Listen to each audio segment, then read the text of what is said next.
Hadirin sekalian, tanpa melengahkan masa, majlis diteruskan dengan dialog kedua yang akan memfokuskan perbincangan berkaitan dengan negara maritim, modal insan dan peluang kerjaya. Oleh itu, saya dengan berbesar hati menjemput moderator dan ahli panel yang terlibat bagi menjayakan sesi dialog bagi kumpulan yang kedua. Moderator bagi dialog kumpulan yang kedua dijemput yang berusaha Encik Adrian Xiao Henyi, Managing Director Samudra Shipyard and Engineering Sdn Berhad, merangkap Setiausaha Kehormat Association of Marine Industries of Malaysia, AMIM. Dipersilakan.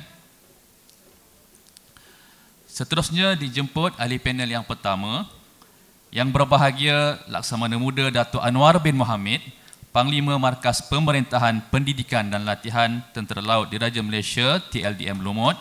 Dipersilakan Datuk. Seterusnya dijemput yang berusaha Tuan Haji Badrul bin Bulat, Pengarah Urusan Micro Precision Sdn Berhad. Dipersilakan.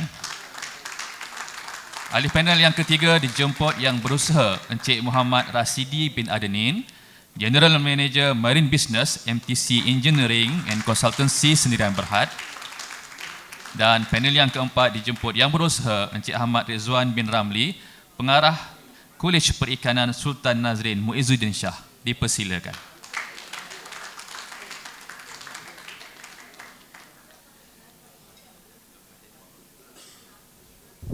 Dengan ini, tanpa melengahkan masa, saya menyerahkan majlis kepada Tuan Moderator Encik Adrian Xiao Henyi untuk meneruskan sesi dialog bagi kumpulan dua. Dipersilakan.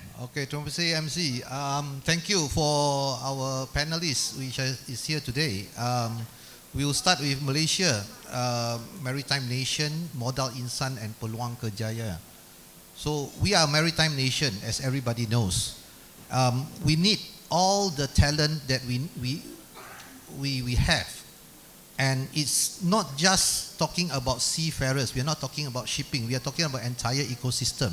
Military is also part of the ecosystem. So everybody here is part of the ecosystem. So we need engineers, designers, technicians, specialists, vessel crew, captain, and chief engineers, even logistics. You know, so the multitude of people that we need is there. So in bahasa Dato', apakah keperluan yang perlu diperkasakan dari segi pembangunan modal insan sebagai negara maritim?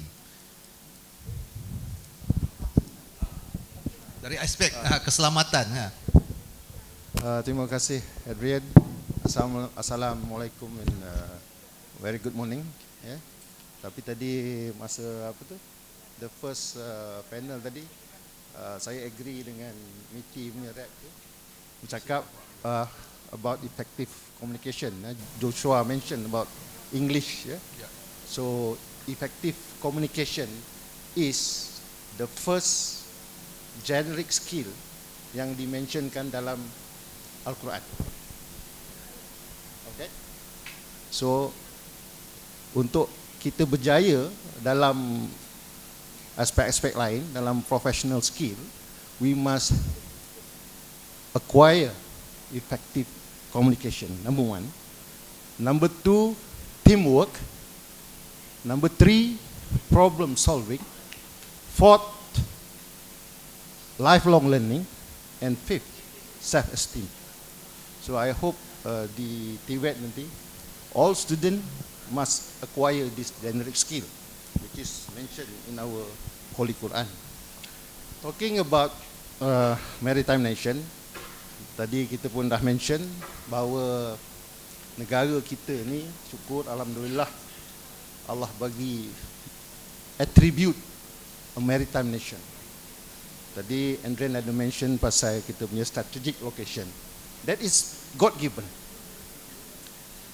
But there are three important attitude yang really giving us that status. One, our economic resources is all mostly in maritime domain. That include transportation. That one. The second one, our strategic risk is also within maritime nation, maritime domain. Sorry. Contoh, for example, now kita ada apa, Coast Guard, Chinese Coast Guard dekat apa, Dato' Patingali, yeah, strategic risk. Yeah. The third one, as mentioned in the Defense White Paper, ialah our commitment, our determination to protect that. So that three criteria, okay, that three criteria give us the status of maritime nation other than that strategic location. Yeah? Strait of Malacca and sovereignty. Strait of Malacca is one of the critical choke point. Ya, sebab kalau kita ingat tahun 2005 yang not mistaken, dia cakap Strait of Malacca is apa? War zone. Ingat? Ya. So,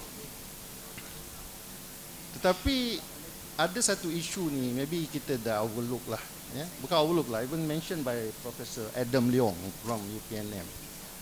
Isu kita ni, kita tak ada, we have a maritime nation, we are a maritime nation, but then we are not a maritime people. For example, when is the last time your parliament, our parliament, talk about maritime issue? When? Kan? When? How many college yang kita ada? Ya, college, university yang apa, yang betul-betul discuss apapun, mengajar atau apa academically bercerita tentang maritime nation ni. Ada, UUM ada, law ada, ni di apa, USIM ada dan sebagainya ada. Tapi semua bercelaru lah. Kita ada institut latihan maritim di bawah Jabatan Laut, banyak. Tapi how many yang tahu? Hari Merdeka, kita suka berlari naik basikal daripada berenang.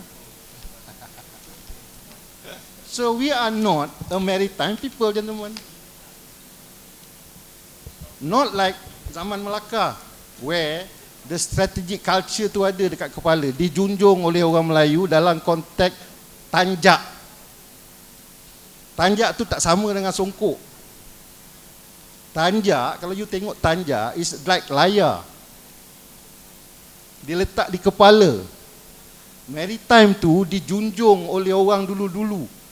Zaman Empayar Melaka. Keris yang diselit di pinggang, kalau you buka, you macam itu, dia belok-belok, itu berlekuk-lekuk kan. Ujungnya tajam, bawahnya besar, itu sungai. Sungai yang melekuk-lekuk lah, akhirnya sampai ke muara. Dan pegang dia tu, kapal. Kan dia bentuk ulu, dia tengok. So we dulu Malay, yang mana pada waktu itu begitu kuat apa Islamnya, jadi dia ambil that konsep maritim tu, diletakkan di atas kepala, kita tukar dengan songkok. So dulu kita maritime people, sebab tu kita boleh mentadbir Melaka as empire. Sama standing je dengan China maybe a bit better lah, but we are respected. Now, so saya setuju tadi ada discussion mengatakan the future ni, future people ni kat depan ni, kat sekolah-sekolah, perlu diterapkan benda-benda yang saya cakap. Dan paling senang tengok Al-Quran lah. Al-Quran cakap, dalam surah Al-Baqarah ayat 164, dia kata, aku ciptakan langit dan bumi. Dia cakap nombor satu langit, nombor dua bumi. Kalau tak ada bumi, langit tak ada guna dah, because astronavigation orang bumi yang pakai. Astronavigation kegunaan untuk kapal belayar. Dan aku create malam dan siang. Why malam? Ada bumi adalah malam. Tak ada bumi, there is no malam. Only light saja. Why? Because malam, at that time you boleh tengok the star. Panduan navigation. The third one, aku ciptakan bahtera dan laut. Why they said bahtera dulu baru laut? Kalau ada laut tak ada bahtera, no globalization. Alah, benda ni semua basic. Dan 1400 tahun dulu sudah diterangkan dalam Al-Quran. Jadi, bercakap pasal modal insan tentera ni dia lain sikit.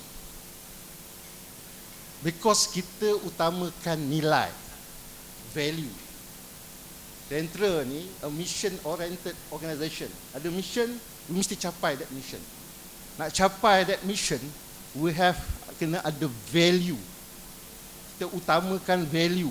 Itu beza kita, sumber manusia kita dengan yang lain-lain. Saya tak tahu kalau pelajar-pelajar di universiti itu dia pentingkan value tak.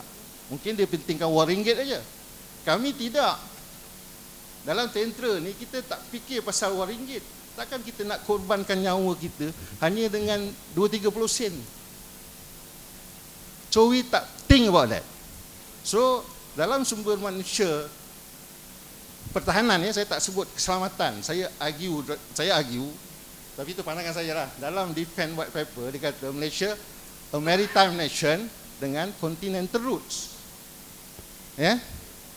Dan dia kata negara yang selamat, berdaulat dan makmur. Saya tak setuju tu. Saya setuju daulat dulu, baru selamat, baru makmur. Tak ada daulat, keselamatan apa yang nak jaga? Like you tak ada pasport, who will look after you? Itu pun kita dah ada sikit salah faham lah. But itu penangan saya lah. Sebab defense white paper tu profesor-profesor semua yang pandai-pandai buat. But this is the point. Kita kena faham yang apa yang kita nak. Jadi dalam markas pendidikan dan latihan, di tempat tentera laut dah tempat latihan yang paling apalah di dalam tentera laut ni, pusat latihan markas latihan yang mana saja di Parlimennya, kita value ni kita utamakan. Ingat tak soalan di manakah kekuatan Laksamana Hang Tuah? Ingat tak? Kita gelak lah, betul lah. Katanya di huruf ta, kata jawab Piramli. What is ta? Ta nombor 1 is telus. Nombor 2 tabah. Nombor 3 tekun. Nombor 4 terampil. Dia banyak. Saya boleh bagi 1000 kalau ada masa lah. But I think you all tak ada masa lah. Saya pun tak ada. Kalau tidak saya boleh bagi 1000 yang positif of aspek ta. Okey, dan selain daripada value tu kita juga ajar kemahiran. Contohnya Datuk Ahmad Murad is a contoh lah. Navy punya kan kemahiran yang pakar dalam bidang-bidang tertentulah, termasuk technical dan logistik and many. So TLDM ni boleh dijadikan sebuah platform kepada pelajar-pelajar untuk dapatkan pengalaman sebagai internship ke. Kemudian join TLDM pun boleh, cukup 20 tahun boleh keluar dan provide kita punya human resource tu kepada negara. Kan? So, agensi lain pun ada, Jabatan Laut, APMM, Polis Marine, semua ada. Di mana kita ada part-part, contohnya semen, logistik and urus steel and also technical lah, termasuk helikopter, submarine and many more. So, kita melihat negara kita daripada pandangan saya lah, pertamanya kita kena ada maritime policy lah. Tadi kita bimbang, Adrian pun ada mention kan, tengoklah macam mana nak apa ni, you kena undang-undang macam ni nak cari susah kan, kena ambil sampai 2-3 minggu, 2-3 bulan. So kita tak ada maritime policy, tak ada ocean policy. Sekarang ni kita pun tak tahu kementerian mana yang betul-betul tengok pasal isu maritim ni. Kementerian Pengangkutan ke? Kementerian Sains dan Teknologi ke? Kementerian apa? TVET tadi saya tanya puan dia tengok dia menjawab kepada 11 kementerian. Itulah problem kita. TVET ni kena menjawab kepada 11 kementerian. So itu isu dia. Dan seingat saya pada 2011, Mike mungkin boleh bantu saya lah kalau saya salah, kita dah drafted dah that maritime policy. Kalau bukan maritime policy, ocean governance policy pada 2011. Saya confirm tadi dengan Profesor Hazmi Rusli, dia kata betul, tahun 2011 drafted form. Sampai sekarang nothing happened. Jabatan yang buat tu oceanografi, National Oceanographic Jabatan tu di Sains dan Teknologi Kementerian. Saya difahamkan jawatan tu dah tak ada. So itulah masalah kita. Di kepalanya tak ada. Contoh macam kita lah, kita ada panduan, ada Quran tu, daripada situ kita boleh buat step by step. Sekarang ni kita start dari bawah. Yang atasnya tak ada, bawahnya tak ada. Dan human resource is kita punya lifeblood lah for any organisation. The strategic asset for any organisation is human capital. So untuk tutup ni saya sorry lah saya ambil banyak masa. Saya macam Andrew jugalah, dia cakap tadi. Kalau bagi mic sampai esok tak boleh. Tak henti kan. Okay, saya nak tutup ni cuma saya nak buat perbandingan lah. Tengok negara sebelah kita ni, Indonesia. Semasa pemerintahan Presiden Jokowi, ada 5 dia punya trust. 5 trust dia. Dan the last one, trust yang terakhir tu, yang nombor 5 tu ialah untuk menjadikan Indonesia sebagai World Maritime Axis ataupun Maritime Fulcrum lah. Dia pilih orang-orang yang pakar-pakar yang bersesuai dengan itu. Contohnya menterinya, Rizal Sukma, yang fikir pasal maritime semua ni. You tengok, saya ingat Adrian tu mention berapa banyak dah pelabuhannya. Apa niche dia? Titipal buat kapal apa? Kita pun ada kapal, kita ada betul. Buat kapal, sekarang dah boleh buat kapal selam. Pasal dia ada action plan. Pada 2015 baru-baru ni dia dah keluarkan lagi dia punya action plan. Kita apa plan yang ada? Mungkin kita ni tak ada plan is a plan. I think so lah.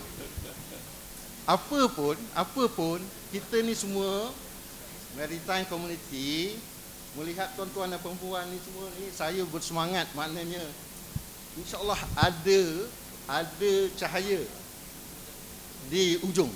Because tengok Adrian, tengok Niti, tengok ni, tengok you all semua ni, saya tak putus asa.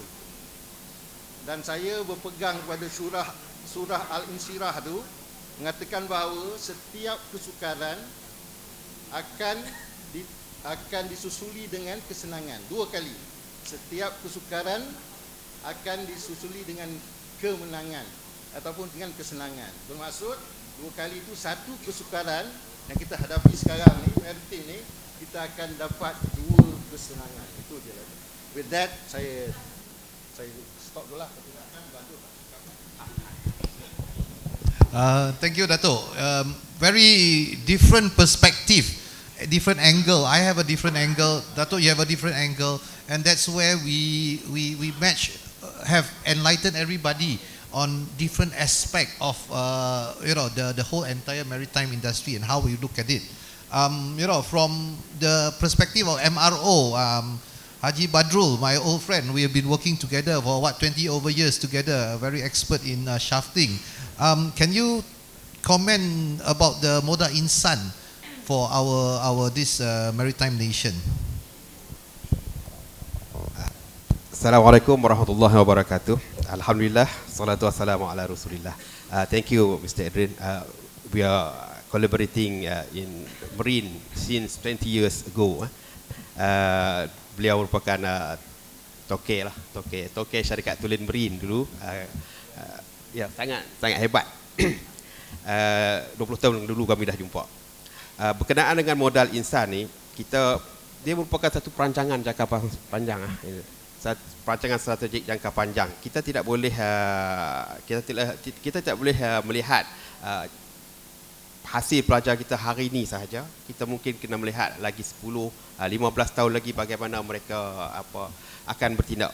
Tuan-tuan, untuk maklumat rakan-rakan daripada Politeknik, College Community, pengarah JPK sendiri, hari ini saya pakai necktie yang special lah. Necktie ni adalah necktie daripada Politeknik Koma. Saya dapat percuma sewaktu saya jadi MVP dulu. jadi tuan-tuan, saya sebenarnya sangat yakin dengan industri MRO ni, MRO shipbuilding, ship repair. Kerana negara kita sebagaimana yang diwar-warkan oleh semua panelis, semua speaker kita, bahawa negara kita adalah negara maritim. Tapi malangnya negara lain telah mengambil peluang tersebut. Bagaimana contoh yang diberikan oleh Datuk Ahmad tadi. Datuk Ahmad menyatakan bahawa Vietnam sangat maju industrinya. Tuan-tuan, tahun 2016 waktu saya ada lawatan belajar lah bersama bersama dengan pengarah Politeknik Bagan Datuk yang dulu ataupun sekarang timbalan kita, timbalan pengarah Politeknik Bagan Datuk sendiri, kami pergi ke Ulsan University. Bila kita bertanya kepada industri di sana, saya nampak di Ulsan Hyundai Shipyard ni cuma ada shipbuilding. Macam mana MRO? Dia beritahu MRO sebenarnya kami lakukan di Vietnam, Hyundai Vietnam. Jadi pada waktu tu mereka telah mengambil peluang tersebut. Kita mungkin kenapa Hyundai tidak buka di Lumut sebagai contoh. Ini semua berkaitan dengan polisi dan dasar, tuan-tuan. Bila kita tidak ada champion dalam bidang kita ni, tak ada champion. Bila pergi MOT kata takat itu saja. Pergi MITI kata kami cuma ada peringkat itu saja. Cuba kita tengok dalam bidang-bidang sektor yang lain kan, contohnya kelapa sawit. Kita ada agensi yang menyelaras dia. Kita tengok koko, lembaga koko negara ada. Padi ada. Semua ada. Tapi marine industry tidak ada champion. Jadi kita sebenarnya masih dalam keadaan teraba-raba lah saya cakap. Jadi saya yang terlibat dalam MRO hampir lah 20 tahun ni, kami merasakan dia adalah satu peluang yang kami boleh lagi, kita boleh teroka, ada peluang kerjaya di situ, cumanya kita perlukan dasar dan polisi yang jelas daripada kerajaan. So jangan raba-raba lagi lah, kena ada dasar yang betul lah. Betul. So let us have a firm policy. Then from a perspective from agriculture, fisheries, can I have some views from KPSN? Terima kasih kepada Tuan Moderator. Okay, untuk makluman semua, industri perikanan ini merupakan satu industri yang besar lah di Malaysia. Disebabkan kita ni sebagai sebuah negara maritim dan kita diberi kelebihan untuk mengambil sumber protein daripada alam semula jadi lah. Okay, kalau ikut pada nilai kajian, kadar pengguna berasaskan ikan di negara kita adalah sebanyak 42 kilo per orang per kg per tahun lah. Itu penggunaan per kapita. Maksudnya seorang daripada kita akan makan sebanyak 42 kilo ikan dalam masa setahun. Okay, kalau ikut statistik perikanan itu sendiri, okay, sumbangan perikanan tangkapan di negara kita adalah sebanyak 1.38 juta metrik tan, iaitu pada tahun 2020 lah, yang membawa nilai kepada 10.10 bilion. Okay? Itu pada tahun 2020, di mana ada berlaku krisis pandemik, dan pada masa yang sama juga kita ada isu untuk memasukkan pekerja asing untuk operasikan bot laut dalam lah di Malaysia. Okay, kalau ikutkan daripada statistik untuk tahun 2019, kita punya nilai pendaratan adalah sebanyak 1.87 juta tan metrik pendaratan ikan tangkapan lah. Dan dia membawa nilai kepada 13.84 bilion. Okay, oleh sebab itu industri perikanan tangkapan ni dia adalah industri yang meriah lah. Orang tak akan berhenti tangkap ikan sebab dia sentiasa ada ada permintaan lah daripada pengguna. Okey, kalau mengikutkan bilangan nelayan yang berdaftar di bawah Jabatan Perikanan, kita keseluruhannya ada 119,828 orang. Itu keseluruhan, dan warga tempatan yang bekerja sebagai nelayan adalah sebanyak 90,433. Ini yang berdaftar. Yang tak berdaftar tu ada tambahan lagi lah. Okey, so jadi bakinya sebanyak 29,385 adalah warga asing yang bekerja di atas vessel penangkapan ikan laut dalam lah. Kalau ikutkan warga tempatan ni, dia punya skop dia hanya perikanan pantai dan juga di zon B lah, A dan juga B lah. Kebanyakan yang C tu warga tempatan ni tak dijadikan sebagai satu pilihan kepada mereka. Okey. So jadi kalau ikutkan bilangan vessel perikanan yang dilesenkan, kita ada lebih kurang 48,826 buah. Dan kalau kita nak sentuh kepada vessel-vessel yang besar, zon C dan juga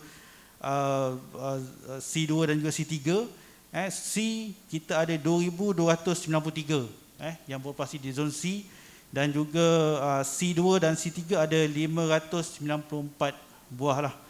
Okey, kalau nak dilihat kepada potensi perikanan laut dalam di negara kita, Jabatan Perikanan dia telah mewujudkan dasar pemodenan vessel perikanan laut dalam bagi merangsang pengusaha tempatan untuk memodernkan industri ini. Kan? Sebab kalau ikutkan masa sekarang ni, kita tengok kebanyakan vessel-vessel kita adalah vessel kayu yang pekerja dia dimonopoli oleh warga tempatan lah, disebabkan kemudahan yang ada di atas vessel tu yang menyebabkan warga tempatan ni kurang berminat untuk bekerja di atas vessel-vessel.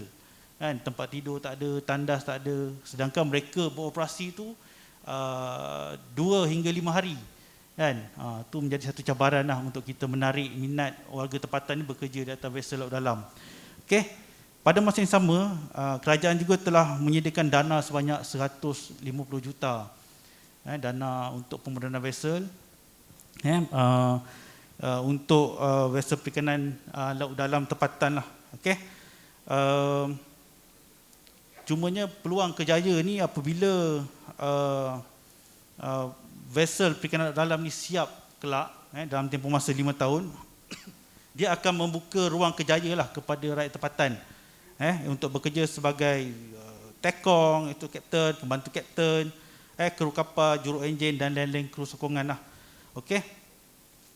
Cumanya rakyat tempatan ni dia perlu ada kemahiran lah untuk mengendalikan vessel perikanan moden, di mana vessel perikanan ni dia punya yang mencabar dia tu adalah dia bawa vessel pergi satu point, lepas tu dia kena operasikan vessel tu untuk penangkapan ikan. Kan? Itu yang menjadi cabaran lah.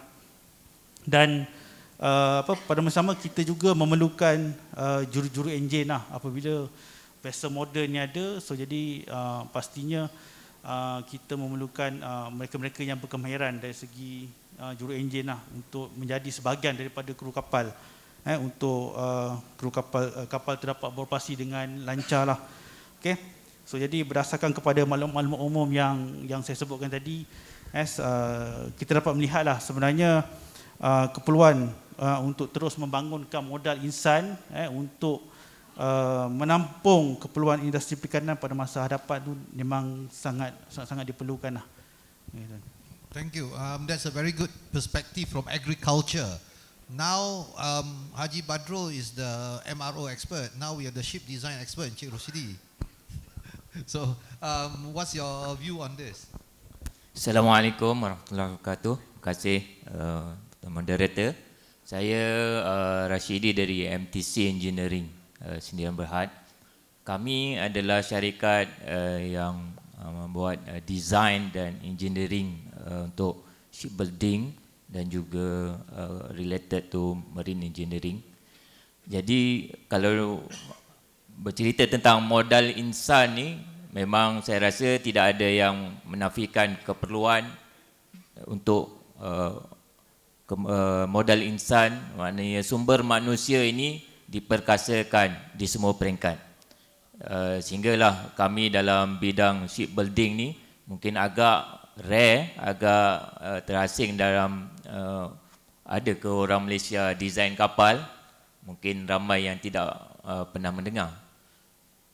Tapi untuk makluman tuan-tuan dan puan-puan dan mungkin para guru dan murid sekolah semua, kalau kita lihat kitaran kapal tu, dia akan bermula dengan shipbuilding dulu, maknanya ada pembinaan kapal baru.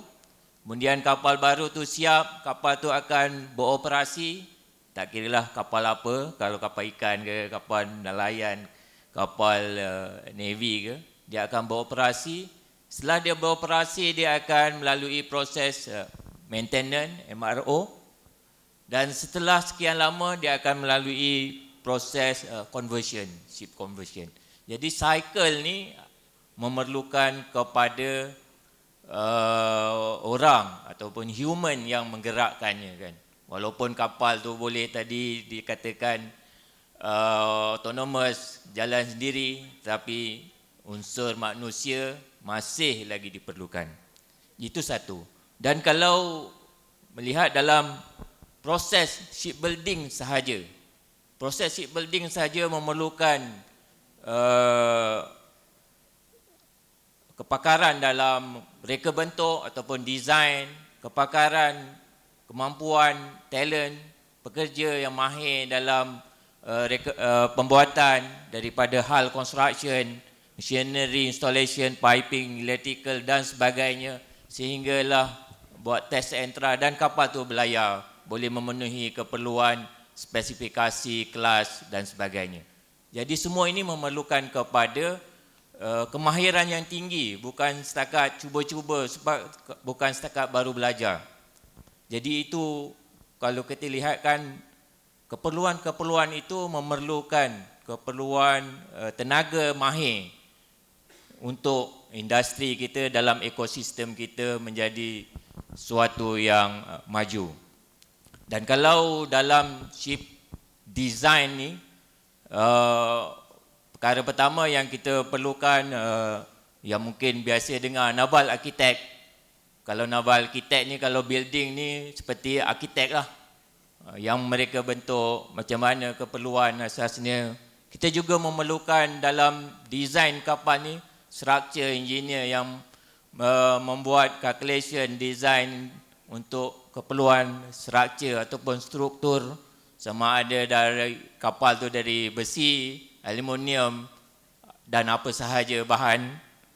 Mechanical engineer yang melihat design dari segi propulsion, main engine, shaft propeller dan seluruh auxiliary equipment, piping, electrical, dan apabila sekarang ni banyak sistem yang menggunakan sistem komputer sehingga ke tahap IT specialist pun diperlukan dalam pembinaan kapal. Jadi sebagai pembuka minda, contoh yang projek yang paling komplit yang kita pernah alami, pengalaman saya sendiri adalah projek OPV yang mula dibuat di Jerman dua buah dan akhirnya dilengkapkan di Boston masa itu 6 buah. Kapal tu mempunyai keupayaan yang canggih sehingga boleh dioperate menggunakan komputer dan joystick tanpa menggunakan steering yang biasa sebagai secondary conning. Up to that level teknologi yang kita telah ada, yang kita telah jumpai 20 tahun dulu. Kan? Tetapi teknologi-teknologi yang kita ada itu kita tak carry, kita ulang balik. Jadi kemampuan untuk absorb teknologi ini adalah orang, adalah human. Tapi kalau orang ni hilang, pergi ke tempat lain, pergi kerja overseas ke, pergi tempat lain, rugi adalah negara kita juga. Padahal pada masa itu, projek itu dilaksanakan dengan membina keupayaan, tujuan antara tujuannya dan membina keupayaan anak tempatan, berkeupayaan dalam desain reka bentuk, pembinaan, projek management sehinggalah melahirkan orang yang boleh repair, overhaul dan sebagainya, maintenance dan seterusnya. Jadi itu satu kitaran yang perlu kita lihat sebenarnya dalam bidang marine, kapal, shipbuilding, ship repair, ship conversion ni luas dan dia memerlukan kemahiran yang tinggi. Dan bagaimana kemahiran tinggi ni kita boleh dapat? Bukannya masuk-masuk bermula kerja dalam satu company itu boleh terus mahir, tidak. Kita memerlukan 20 tahun, 30 tahun, 40 tahun. Datuk Ahmad Murad sendiri puluhan tahun. Sehingga sekarang ni masih lagi, katanya masih lagi belajar dalam ilmu-ilmu baru, teknologi baru. Jadi keupayaan untuk sustain dalam absorb teknologi, perubahan teknologi semasa, itu adalah salah satu bagi saya keperluan insan yang yang mesti ada kepada siapa yang ingin menceburi dalam bidang ini, terutama dalam design engineering ni. Terutamanya apabila bercerita tentang design, we are the first frontliner dalam industri shipbuilding ataupun sebabnya design dulu, spesifikasi akan ditentukan oleh pihak yang design kapal. Di situlah bermulanya. Buat benda yang tak ada. Jadi buat benda yang tak ada ni memerlukan kepada knowledge yang tinggi, pengalaman dan sebagainya. Jadi itu antara perkara-perkara yang perlu ada bagi human capital atau siapa saja ingin menceburi. Tapi tidak mustahil. Tidak mustahil insya-Allah, maknanya siapa saja boleh menceburi. Kita yang senior-senior ni yang ada boleh guide, terutama seperti yang kami di MTC, kita ambil junior, kita ambil lepasan graduate, kita ajar dia semula walaupun grad daripada universiti, IPT dan sebagainya, kita akan train dia ulang dalam setiap projek dengan penambahbaikan. Dengan setiap projek tu adalah dia punya ujian, setiap projek tu adalah dia punya pelajaran. Setiap projek tu adalah setiap dia punya pelajaran sehinggalah dia boleh mahir, mantap dalam setiap bidang-bidang yang diperlukan. Jadi itu antara perkara yang pengalaman daripada shipbuilding design. Ya, kita dulu, kita bermula awal-awal tahun 80-an, 70-an dulu kita banyak mengambil desain daripada Europe. Semasa Jepun tahun 80-an dari Jepun, lepas tu Korea dan sekarang ni China. Dan kenapa tidak kita meningkatkan kita punya keupayaan dalam design engineering ni, terutama dalam strategik industri seperti industri pertahanan kita kan. Takkan kita nak lepaskan kita punya teknologi ataupun strategic knowledge dalam industri pertahanan ni kepada orang luar. Itu satu persoalan yang kita perlu fikirkan. Kenapa tidak local company, local talent kita wujudkan, kita bina kekuatan. Mungkin sekarang tak ada, tetapi saya sangat yakin local people di sekitar kita di Malaysia ini dengan pengalaman-pengalaman yang ada, dengan projek-projek yang dulu boleh kita gebelingkan semula untuk kita bina tim yang boleh membina semula keupayaan untuk perancangan, pembinaan dan seterusnya untuk masa hadapan. Jadi itu daripada saya. Terima kasih. That's a perspective from design. So, human capital is what we need. Especially now we are talking about LCS being started online again, LMS batch 2, Project Safina, which is 3 billion. You're talking about so many vessels over the 5 years plan. And on top of that, we have fisheries vessel modernization plan. Right. So there are many opportunities, and we need everybody is crying for the same thing, human capital. Ya, modal insan yang kita perlu. But there's a perception that, the work is 4D, dirty, difficult, dangerous, and demeaning. Right. We don't have a good career prospect.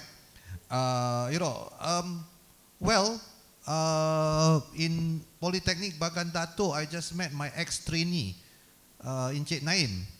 Right. So he was my ex-trainee. So he was doing the 4D.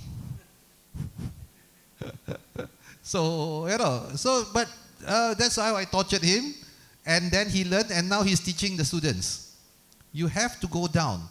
15 years old, I was doing overhaul of engine, following a foreman.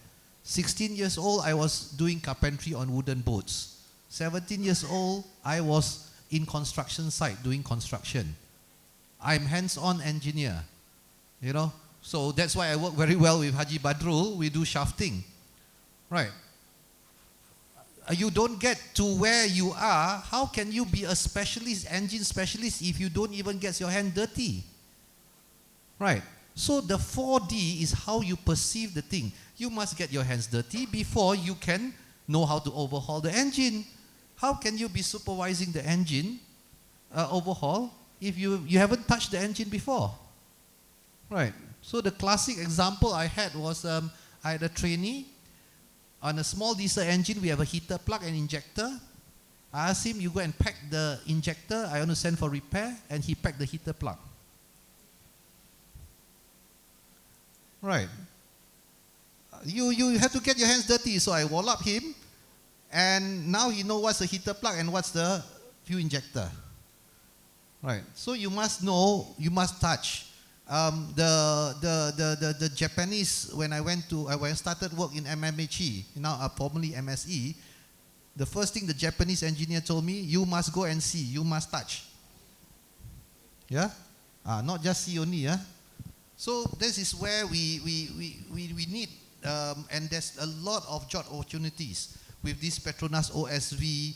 And as we speak, MMHE alone right now is short of few hundred semi-skilled, skilled, and engineers. Few hundred. We're working with KV College Vocational Pasir Gudang. MMHE came in and say, I'll take the whole intake. Whole intake. I say, what about us? The rest of us.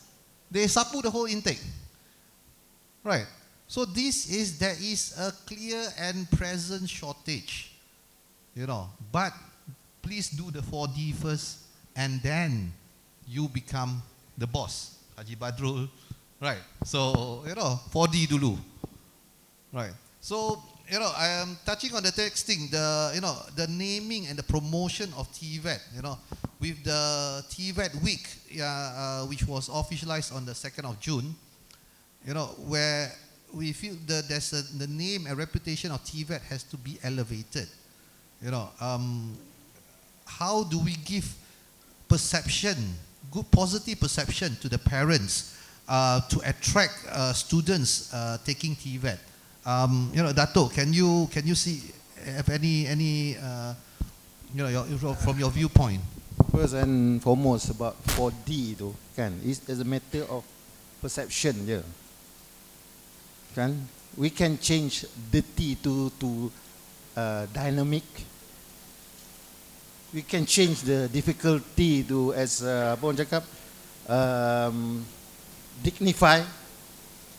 We can change that word apa dangerous to pada discipline. Kan? Oh, banyak lagi lah, decent. Kan? The meaning itu kita boleh ubah. This only a perception. Navy buat kerja kotor, but still bersih, kapal pakai putih.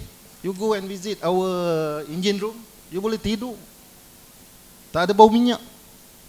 Ini semua perspektif. Tapi nak betulkan perspektif, you kena tengok dan you kena sentuh. Kan? Jadi kita jangan promokan 4D yang negatif ni. Macam saya cakap tadi, kekuatan hang tuah tu kita promokan yang positif. Yang tabah daripada yang takut. Nah, yang teguh daripada yang tak teguh. So, ini semua perspektif. Jangan go for that negative. Kita kena betulkan maritime domain ni a lot of opportunity. Itu saya kata we are not a maritime people because we don't think. Sebab maritime, kalau you pergi ke maritime kat laut, you nampak you ada horizon depan, tapi you nak pergi horizon yang lebih lagi. Kalau kat darat you nampak hutan je. Nampak tak? So saya tak setuju dengan itu. Lepas tu kita kena ubah that perspektif. Kedua, penjenamaan. Penjenamaan is very very very very important. Contoh dekat sinilah. Dulu kita ada durian musangking, betul? Sebelum ada durian apa sekarang yang paling mahal sekali? Durian apa? Itu dah lama. Yang sekarang udang merah ke apa, durian apa yang panggil lebih mahal lagi pada blackthorn. Ini penjenamaan. Dan durian yang tak dapat apa is durian kampung. Durian kampung ada macam-macam. Tapi bila you longgokkan kepada durian kampung, tak ada penjenamaan, so harga akan jadi murah. Sekarang you pergi ke Encik Abdullah, kita punya geologis tu, kat kampung dia dekat Damak tu, kita ada durian namanya Mas Hijau, lebih mahal lagi pada Musangking, lebih sedap, benih dia sampai harganya RM100. Penjenamaan. Itu sebab tu saya sokong di Politeknik Bagan Datuk tukar rebrand kepada MTech. Ada 36 politeknik. Kalau kita masuk tu, ingatlah Jose Mourinho cakap, I'm not a normal bottle. I'm not a normal 36 botol. I am a special bottle. I am a special one. So nak jadi special, you kena jadi MTech lah.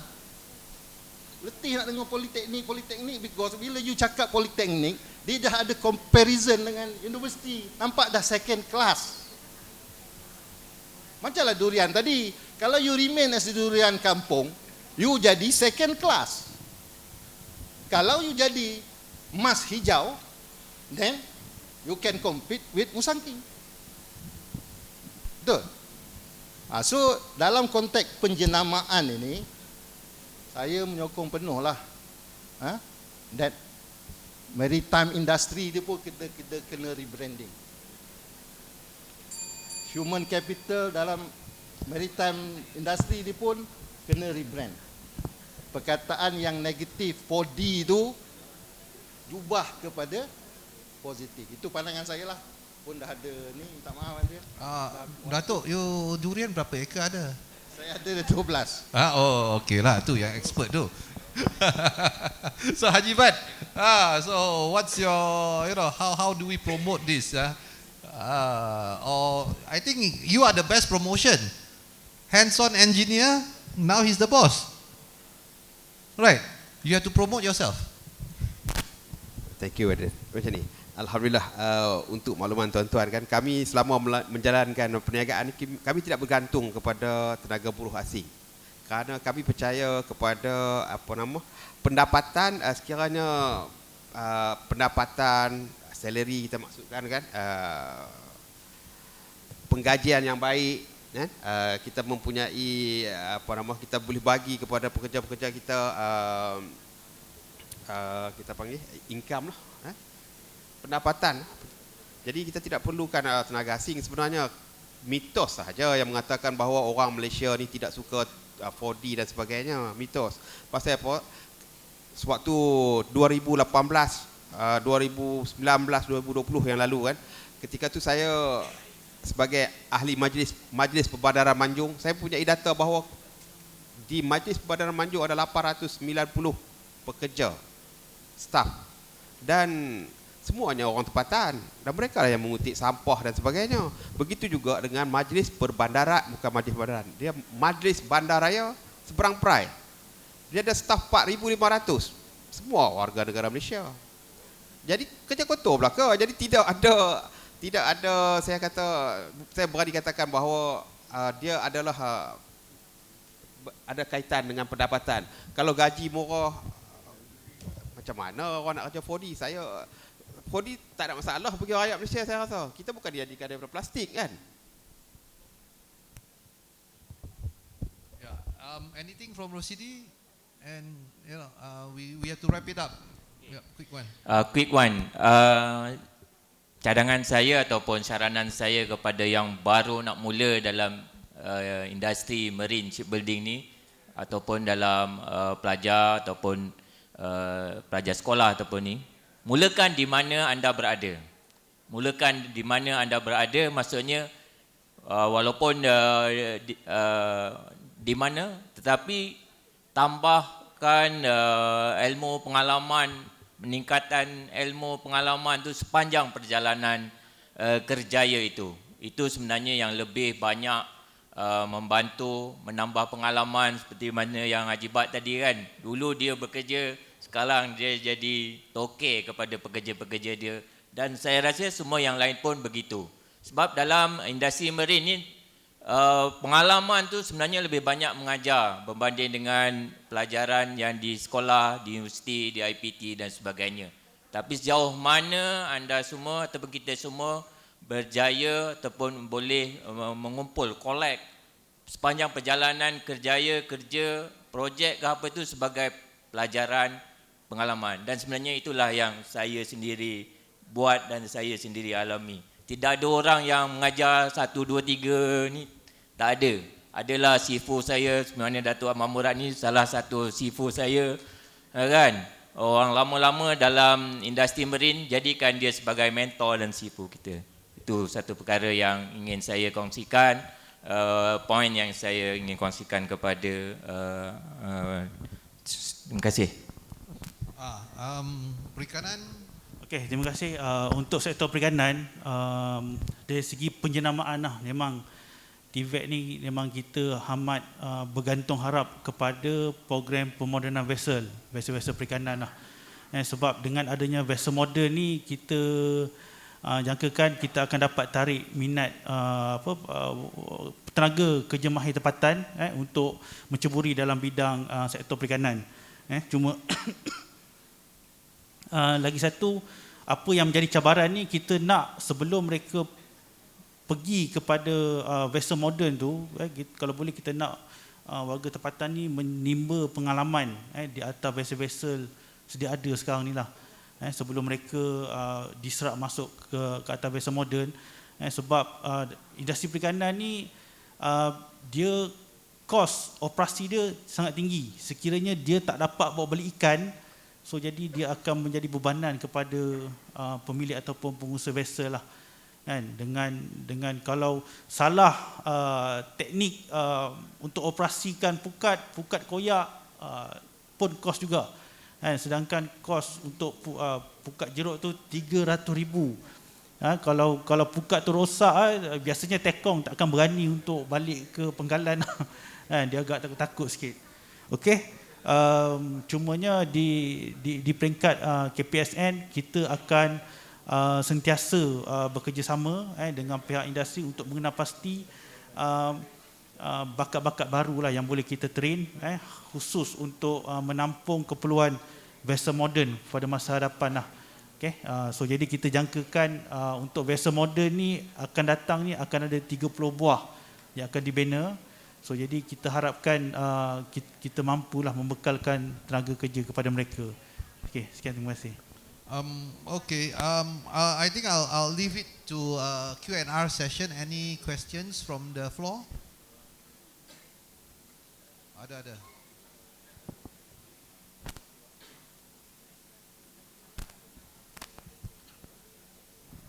Okay, Bismillahirrahmanirrahim.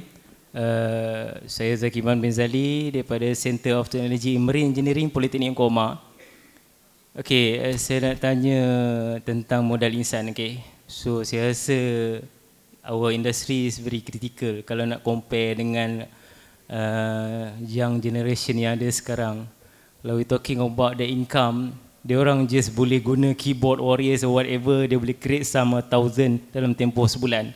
Okay, TikTokers and YouTubers or whatever. Cuma sekarang saya nak tanya, bersedia ataupun tidak industri dalam SBSR ni untuk offer gaji yang lebih berbanding situasi sekarang ni. Sebab saya tengok kalau industri kerja teruk ni bayar ciput.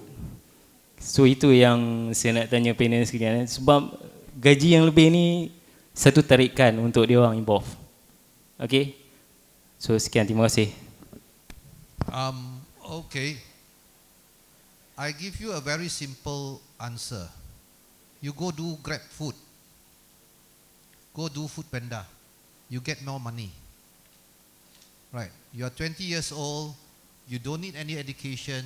Go and do Grab food.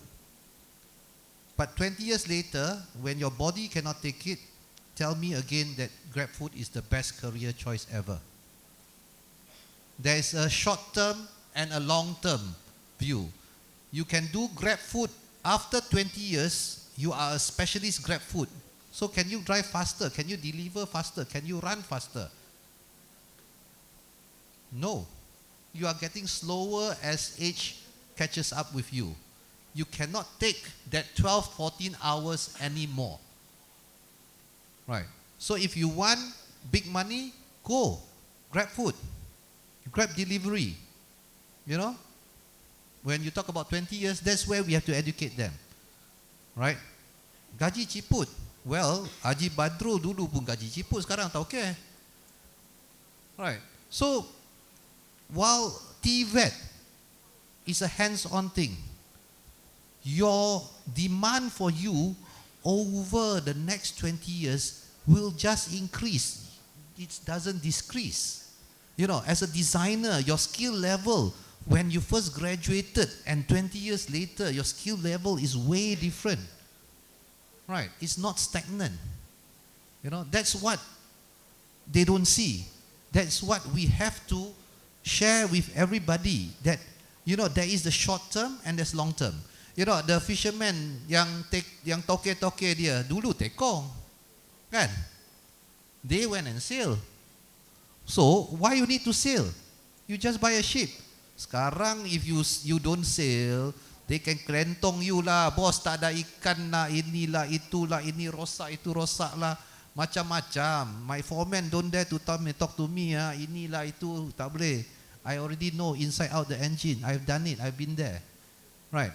So if you talk about gaji ciput, I agree. You have to start somewhere. That is the challenge that we have to educate the parents. You know, we are paying slightly more salary now, but you have to start. I have trainees from university who do not know how to use a vernier caliper. Cannot even read the reading from vernier caliper. University, this is the top tier university. So how much should I pay? I just have an intern. Just join me, the intern. I gave him an I-beam, draw it out in 3D. One whole day he was trying to draw a bloody I-beam, you know. So I asked him, how much should I pay you? Like that, one simple structure, you're going to take 1 month. You know, and if you are a graduate, you expect a salary of 3,500. 3,500 for that one. A small vessel, the design fee is only 20,000, 30,000. You're going to take 1 year pun tak boleh siap. How much do you expect us to pay you? We have to look at the other end of the story. How productive are you? How good are you? How competent are you? When you are competent, people will pay you more money. Right. As your skill level go up, takkan sekarang you nak panggil Haji Bad pergi buat itu shafting, bayar dia gaji ciput. You say you go and do yourself lah and screw up the vessel. Right. So perception in the terms of you know, branding and everything. You want more money? Go do Grab food.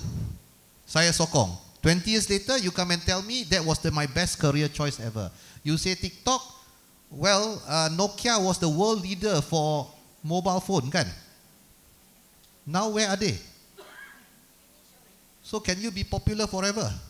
Your TikTok. Right. So that is it. You must think this is long term, something firm, something solid. The skills cannot be taken away from you. TVET skills cannot be taken away from you. Right. It will go with your grave. Right. So I think with this, you know, I've talked enough. Every of us, kalau kasih kita 2-3 hari kat sini lah. So terima kasih banyak, and thank you for my panelists to share their experiences. Thank you very much. Terima kasih diucapkan kepada moderator dan ahli-ahli panel bagi kumpulan 2. Dijemput moderator dan ahli-ahli panel untuk berdiri bagi bersedia acara penyampaian sijil. Dipersilakan.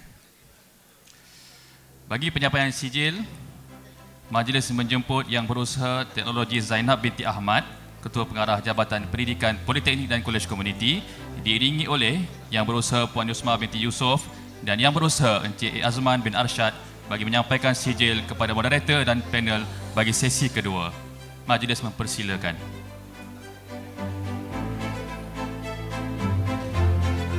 Yang pertama dijemput kepada moderator untuk menerima sijil Encik Adrian Xiao Hen Yi.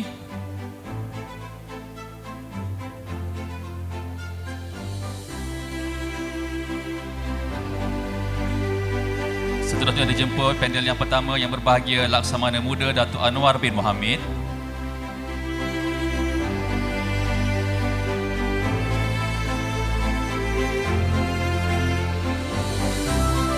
Seterusnya dijemput Tuan Haji Badrul bin Bulat.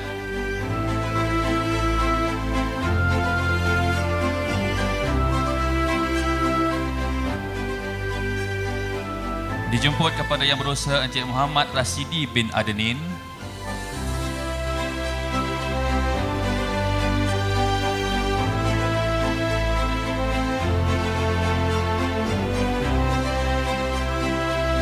Dan dijemput kepada Yang Berusaha Encik Ahmad Rizwan bin Ramli.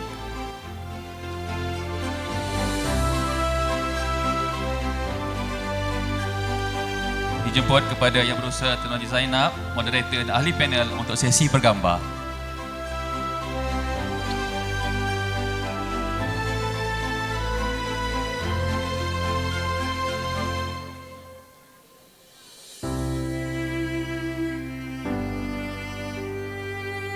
Terima kasih dijemput kepada Yang Berusaha Teknologi Zainab, moderator dan ahli panel untuk turun mengambil tempat. Dipersilakan.